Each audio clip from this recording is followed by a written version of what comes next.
अंधेरी रात का खौफ। गहरे जंगल की घनी छाई में एक छोटा सा गांव बसा था। यहाँ की रातें हमेशा से ही रहस्यमय रहती थी, लेकिन एक रात कुछ अजीब घटनाएं होने लगी। एक युवक नामक राजीव ने अपने दोस्तों के साथ एक पुराने हवेली में रात बिताने का निर्णय किया। हवेली की दीवारें उल्ली बाबा होने के बावजूद वे लोग उसे छोड़ने का मन नहीं कर रहे थे।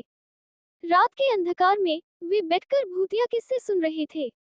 चिर्पिंग ऑफ नाइट बर्ड्स और लूलिंग ऑफ विंड बना रहता था एक रहस्यमय माहौल।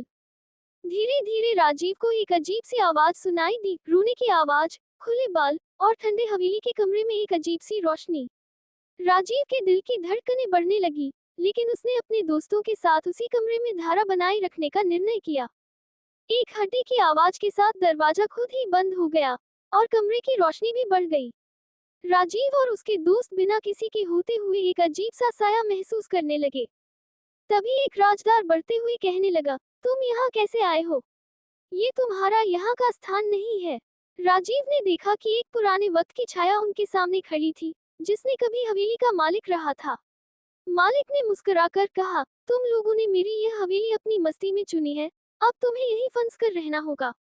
राजीव और उसके दोस्तों के चेहरे घबराहट से भर गए, क्योंकि उन्हें अब यही एक अजीब महकता हुआ हवेली मिली थी, जिसमें रात का खौफ सदा के लिए बस जाएगा।